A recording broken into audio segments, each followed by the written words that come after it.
What was the weirdest thing you ever saw? Me, my brother, and a friend were camping once when I was maybe 11 or 12 way out on our 100-acre farm in small-town Kentucky.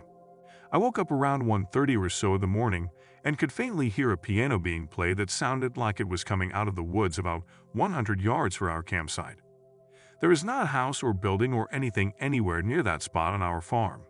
So naturally I think I'm just hearing things and decide to try to go back to sleep. Then my brother, who was apparently also awake, sits up and asks me if I hear a piano. We made a dash for the house and never camped out there again. The Crispy family carnival used to open for local punk bands.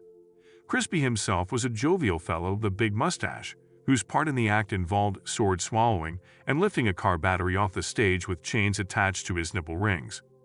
When their set was over and preparations for the bands were starting, he'd casually wander around the pit with a stapler so the punks could staple their tips right onto his chest and belly. If you tipped larger bills, he'd let you staple them onto his head instead. Pause. Onto a place that is famous for its medieval history, and it has a huge fair every year where people dress up in medieval costumes. Walking home late one night, I saw something move in the corner of my eye. I stopped to look, and it was a monk vigorously pounding a nun. It took my drunken self a while to realize what I was witnessing, and that they were both in costume. Or so I hope. This is a tough call. I've seen some strange things. I'm gonna have to go with classic. The time I was downtown on a hot day and saw a man eating what looked to be the remains of a hot meatball sub out of a full trash can unabashedly. That's not the weird part. I had some food in my car, which was only a block away, so I said, "Hi there. Would you like some sodas and bagels with cream cheese? I've got some that I'd be happy to share with you." The man looked up at me disgusted before angrily saying, "I don't put that trash in my body."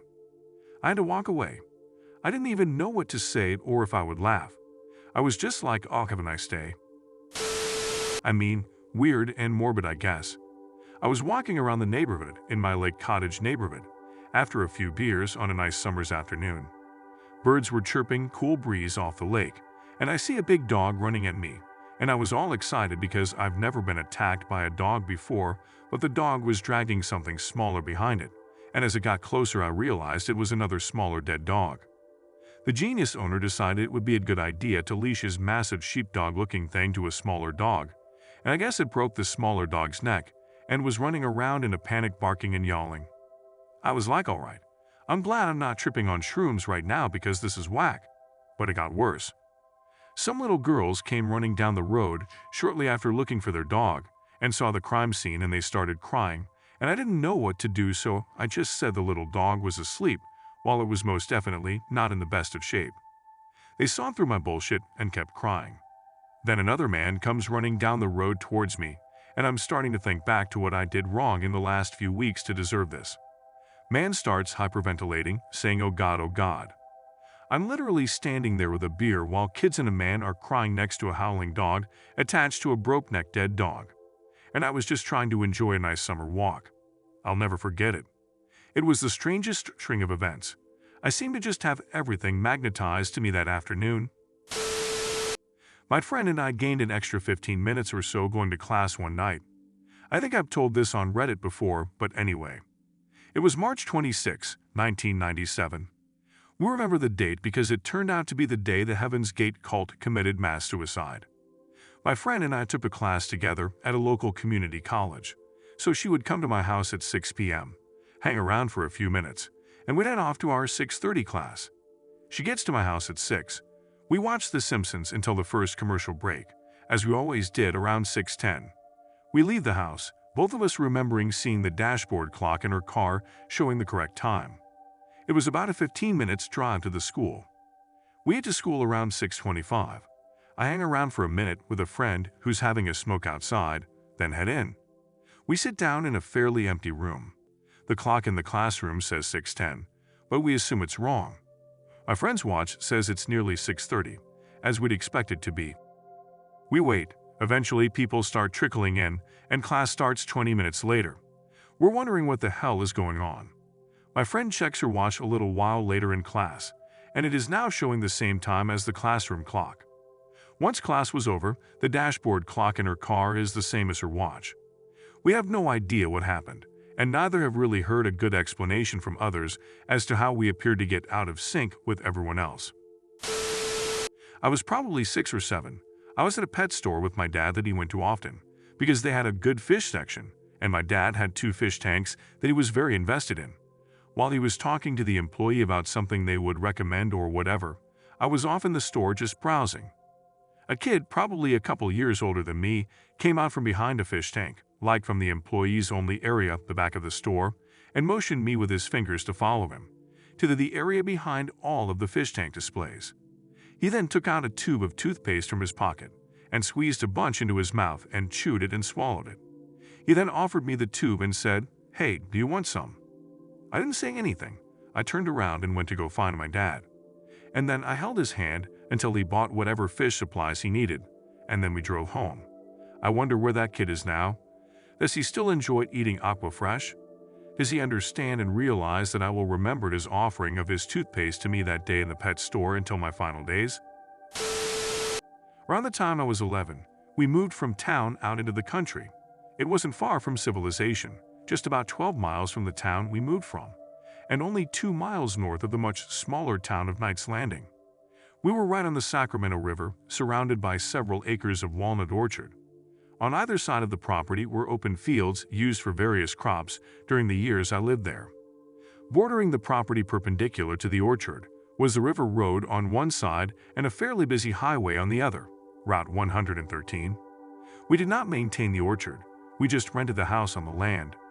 Agricultural crews were around all the time, watering, spraying, harvesting, and culling the walnut trees. One early autumn evening as the sun started dipping, I was on the very edge of the orchard, playing with my Star Wars action figures on a massive pile of brush and dead wood that had been cleared out.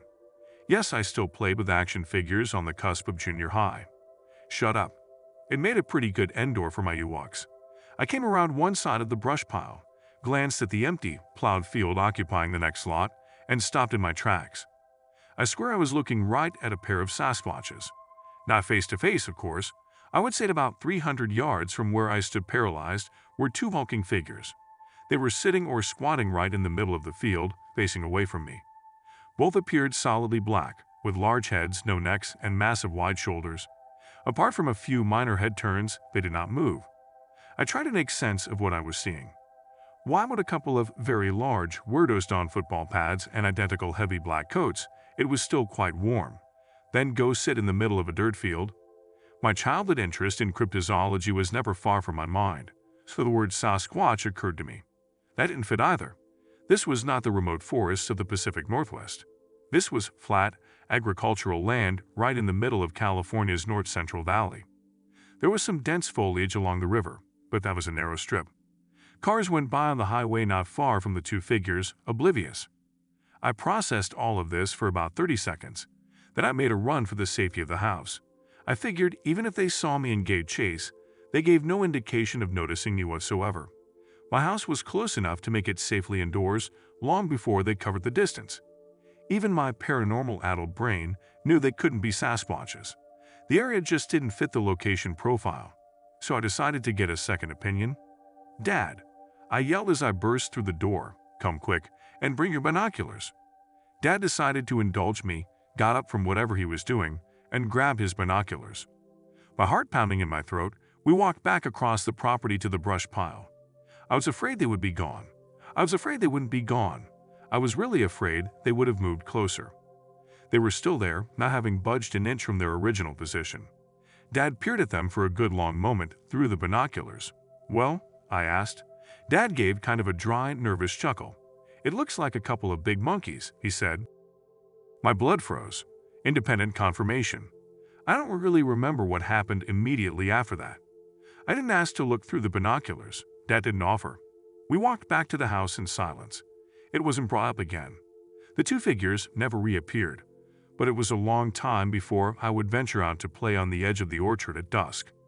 To be clear, I don't really believe in Sasquatch/Bigfoot as an adult, but I remember what I saw and remember what my dad said when he looked at them through binoculars. In recent years, now that I'm middle-aged and my dad is elderly, I did ask him if he remembered the incident. He just murmured, "Oh, yeah," in his quiet way and nodded emphatically. Again, I did not ask for elaboration. First deployment to Kandahar, and I'm walking back to my tent from midnight meal. It's dark and dusty as fuck, so visibility is trash. I see some lights coming out of the haze. It's this Wilford Brimley-looking dude on a unicycle, and he's wrapped in twinkling Christmas tree lights.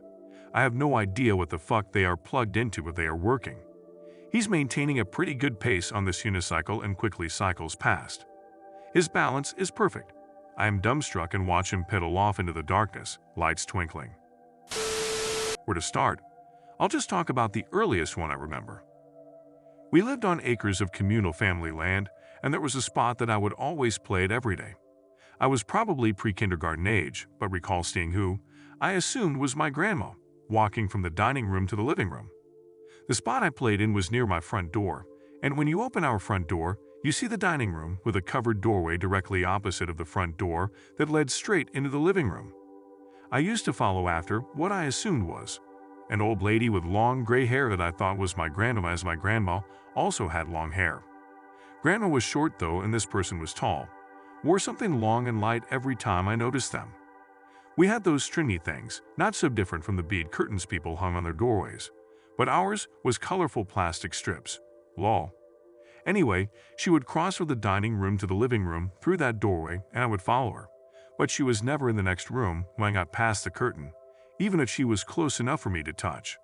I would just stand there and look around the living room bewildered, then look back at the dining room and be confused for like a minute before going on with my day.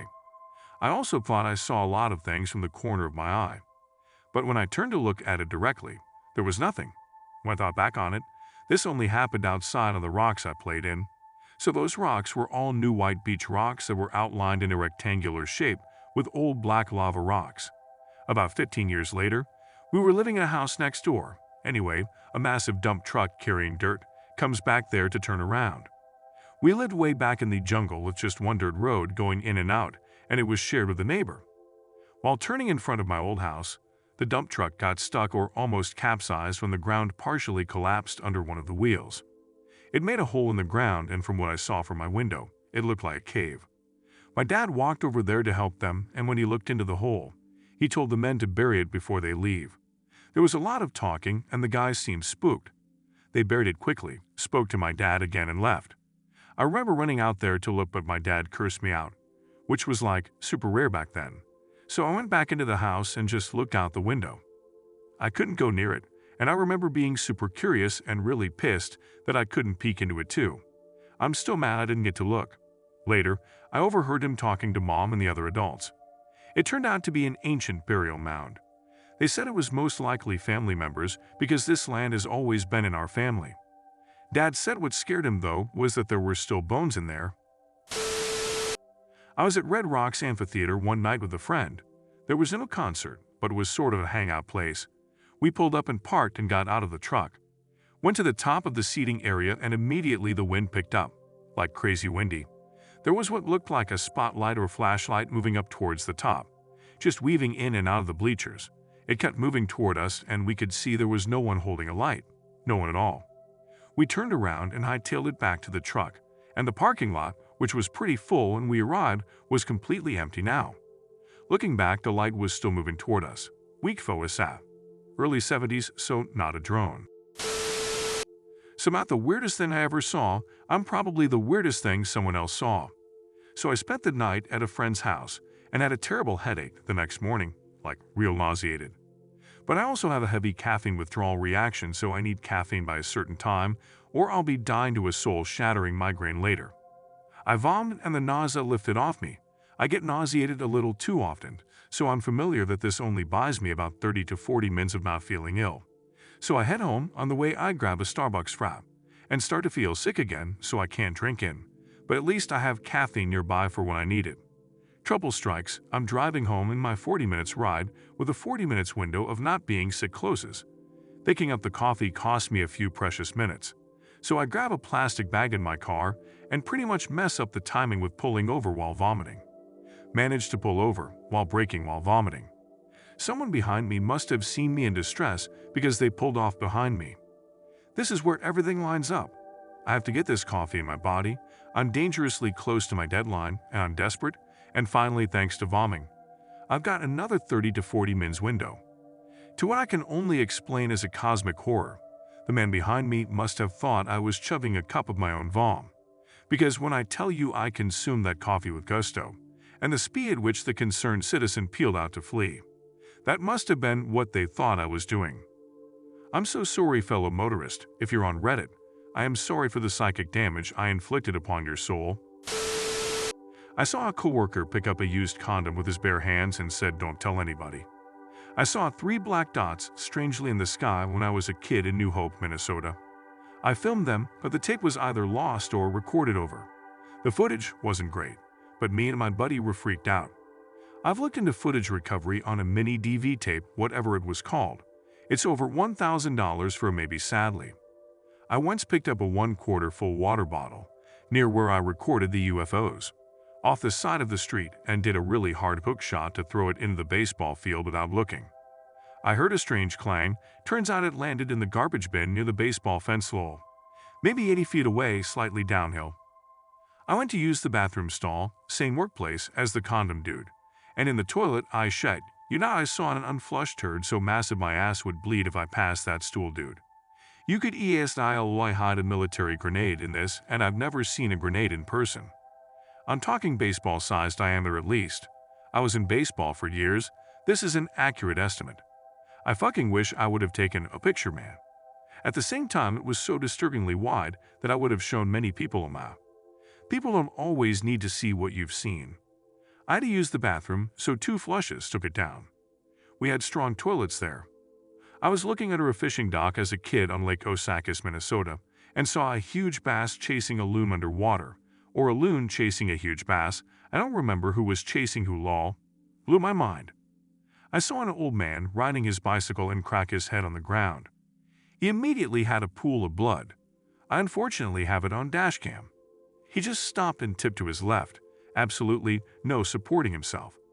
I saw my dad did a hole in one on Y Golf. I forget the hole number, but there's a river you have to shoot over. Not only is that crazy on its own, but years later I found a speed run on YouTube doing those same holes using a tool assist, and even they couldn't get the hole in one, lol. Tool assist means you can dial things in, go back and try again. My dad did it on a standard Y in our camper, lol. I've probably seen more interesting things. I'm 31. It's difficult scanning my brain. I was outside in my back garden at around 1 a.m. observing a conjunction of Saturn and Jupiter, with my binoculars on a beautiful clear night. Out the corner of my eye I saw something moving. My first thought for some weird reason was, is that an owl? But just for a split second. It was cruising towards my position at a relatively low altitude. I know it was not very high up because it flew right towards me, over my garden, and continued on into the distance, where I lost sight of it behind neighboring rooftops. During my observation I was able to see it nearly head-on, then from directly underneath, and then from the rear as it carried on cruising. It was a fairly large, airliner-sized, maybe, deep red-colored craft. It was very faint, but most definitely something solid and real. It actually scared me because it made absolutely no sound, despite appearing quite fast and not very high up. It was just so bizarre. I couldn't make out a shape very well, but it sort of looked like it might have a pointed nose, but I can't really confirm that. The craft I saw was fuzzy in appearance, like it was hard to focus on, and reminded me of the weird way your eyes cannot focus properly on the lamp of a fluorescent blacklight. Only this was a deep, near-infrared color, like the color and luminosity of a piece of steel that had been heated in a darkened room to the point it just started to glow red. I could not make out any detail on it, but it was like a rectangular slab flying long edge first, and I think I could make out a point front and center, where a cockpit might be if it were a conventional aircraft. I even got a good look at it from underneath with my binoculars, but its shape was too fuzzy all over to properly discern. It's truly the strangest thing I've ever seen, and I was quite overwhelmed by the experience. The encounter is burned into my memory though, and I still think about it often. The only thing I know for sure is that totally silent aircraft propulsion definitely exists, for I have witnessed it in action. I was home alone, and the whole mobile coat rack just fell over in my little sister's room. The wheels were fine. Weight was distributed evenly. As soon as I walked in my sister's room, it just fell over. I thought someone broke in and ran out the house. Went back to set it up. That thing shouldn't have toppled over. It happened to my mom. She said she walked in there. Bam! She slept over by her mom's house that night because me and my sis were there already. I just asked her and she said there was no logical reason for that thing to have fell over. The house was weird. I was 14 and working all alone in a strip mall video store, early 90s, mind you. Guy in his 20s came in and he exposed himself to me. That was a whole ordeal with my hometown cops. Driving home from a bar, while home from college around 2:30, I'm almost home. My parents live on a busy-ish but kind of creepy 2-lane road. There's only cornfields on the other side from the houses. I see an older lady in her nightgown frantically waving at me on the side of the road, cornfield side. I very hesitantly pull over and crack my window. She starts yelling that they are trying to kill her and she needs my help. I start to freak out but end up letting her in my car. Lady turned out to be super drunk, was here from Scotland visiting our neighbors and she got loose. Smaller ordeal with the cops again. I used to sell encyclopedias door to door. Yes, this was a thing. I traveled too. I was actually underage. I graduated from high school when I was 17. It was a very different time. People would invite me in and make me lunch or give me some water. One house I watched TV all day with the family. One particular house, they invited me in to eat some cookies or something, and as I was leaving, I saw a bearskin tacked to the wall. It was in a dark living room. I said, "Hey, that's cool, can I get a closer look at it?" So they were yatting him and turned on a light so I could see the bearskin rug on the wall. I'm looking at the rug on the wall, and I look down on the sofa along the wall. Laying on the sofa was a really deformed, sorry if it not Pete, but I can't think of another way to put it, human being, just lying there. Nonverbal, all shriveled up and twisted. Twisted arms, etc. I said, "Okay, thanks for the cookies, see you." It was like the most natural thing for them to have a severe handicapped little person in the dark laying on the sofa. About 20 years ago in Amsterdam, I'd man 24 at the time, and my brother, man 30, were there with a group of friends. My brother and I took the youngest in the group, man 18, into the red light district to get laid. For those not familiar, the working girls are behind glass doors, so it's literally window shopping. We found someone for the young lad, and he went inside to do the deed, while my brother and I waited outside. While waiting, we were just people watching. There were a few locals and a lot of tourists, mainly drunk guys. Probably the oddest thing to begin with was how many families, literally mom, dad, and the kids, were walking down the alleys checking out the girls in the windows. Occasionally someone would come out of one of the regular doors in between the glass doors, which I assume were doors to people's residences. Anyway, one of the people who walked out of one of those regular door residences was a guy in a head-to-toe jumpsuit, like straight out of Pulp Fiction, zipper across the mouth and all. He strolled past us and headed down the alley as casually as he would if he was just tucking out for some bread and milk. Just in a gimp suit. He stopped to chat for a bit with one of the girls near us, in a conversation that sounded along the lines of, "So how's your mum then?" Then he wandered off into the city to go do whatever he'd planned to do. I was being driven home from work by my BF late at night. We both worked for my dad on a small newspaper, and it was the night before published date, so we had been late because the press broke down. We were coming down the street to a place where the road bent a little to the right, and there was a clear space there where you could look straight ahead and see a wheat field across the river. I swear there was a UFO there, hovering over the field. It was flattish, like the usual description, but sort of wobbling side to side, one side up and the other down, then the reverse, like it was having trouble staying level. We stopped the car and watched it for a while. What felt like a few minutes, then it rose up higher and gave one last little wobble and left, like that, snaps fingers. One moment it was there, the next one it was gone. When we got to my house, I got out of the car and he walked me to the door so as to get a little kissing in, and we looked at the kitchen clock through the window, and it was like an hour later than we had left work. Yup, missing time. We just looked at each other and couldn't get our heads around it. When inside, he drove off. I was standing at the kitchen sink, and Mom and Dad came home, wanting to know why I wasn't asleep. I don't know why I didn't tell them. Probably they wouldn't have believed me. They had a low tolerance for nonsense, especially after such a long day. I can still remember being a bit freaked out, and I remember the episode very well, except I can't explain where that hour went. Happened just today. I didn't see it, but instead heard it. I was sleeping in the dormitory of the university, just like usual, and then suddenly at 3:00 a.m., I woke up to an extremely loud telephone dialing/typing number noise through the dorm broadcast system. The other three of my roommates didn't wake up. Because I was extremely tired, I fell asleep immediately after it. While I'm a little bit scared, I'm not sure if it was part of my dream or not at that time when I woke up. I checked an app called Card, just like Reddit. You can make posts, but all members are university students, and realized that there are a crazy amount of people who have also heard of it. After asking my other friends and reading comments, I was basically sure that this thing happened in the whole university. Every single dorm building, even those on the other side, heard the loud, strange sound through the broadcast at 3 a.m. My best guess is that someone somehow hacked into the dorm broadcast system and did some trolling.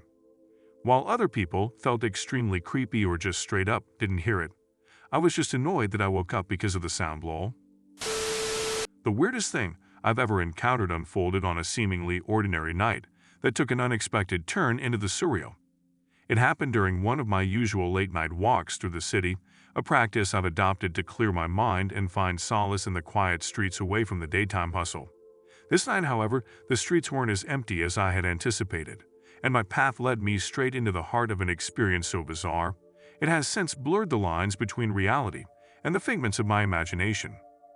As I turned down an alley I'd walked countless times before, the first hint that something was amiss was the faint sound of music, not from a nearby bar or a late-night party, as one might expect, but a kind of music that was out of place in time.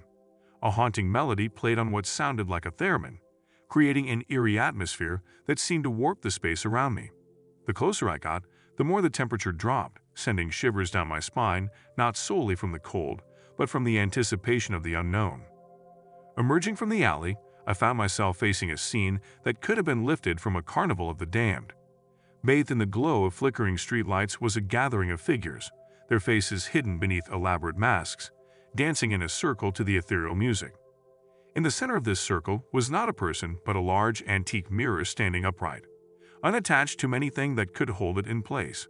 The dancers moved around it as if in a ritual, completely oblivious to the outside world. Compelled by a mix of curiosity and disbelief, I edged closer, my presence unnoticed. The dancers' movements were graceful yet unnaturally precise, as if controlled by the haunting melody that filled the air.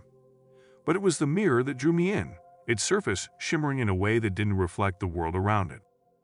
Instead, it offered a window to a place that defied explanation, a swirling mass of colors and shapes, a visual representation of the music that played. The temptation to reach out and touch the mirror was overwhelming, but before I could act on this impulse, a sudden silence fell. The music stopped abruptly, and the dancers froze mid-motion, turning towards me as one. The feeling of being an unwelcome intruder in this bizarre tableau washed over me, a stark reminder that some doors, once opened, cannot be closed. I backed away slowly, my heart racing, as the dancers resumed their movement, this time faster, more frantic. The air around me felt charged, electric, as if the very fabric of reality was thinning.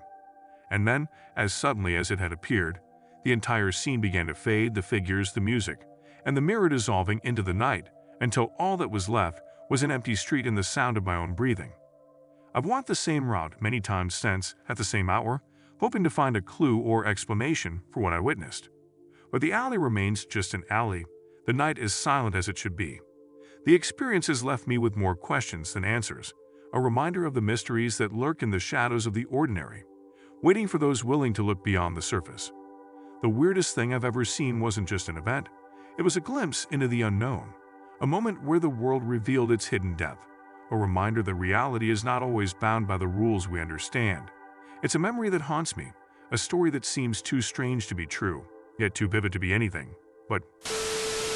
In my lifelong quest for the extraordinary, nothing tops the incident I experienced one crisp autumn evening in the rural outskirts of my hometown. This experience, both mesmerizing and profoundly unsettling, has etched itself into my memory with such clarity. It feels as if it happened just yesterday. It was an encounter that not only defied my understanding of the natural world, but also challenged my skepticism towards the unexplained. I had taken my telescope to a secluded field, a place far removed from the city's light pollution, where the stars blaze with unparalleled brilliance against the night's canvas.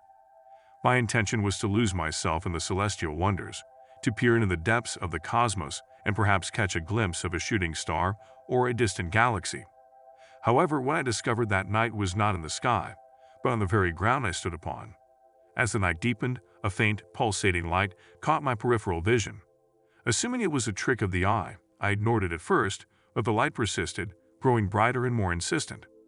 With curiosity overcoming me, I turned my gaze from the heavens to the horizon, where I saw it, a luminescent orb hovering just above the ground in the neighboring field. It was unlike anything I had ever seen, emitting a soft, ethereal glow that seemed to pulse in rhythm with my own heartbeat.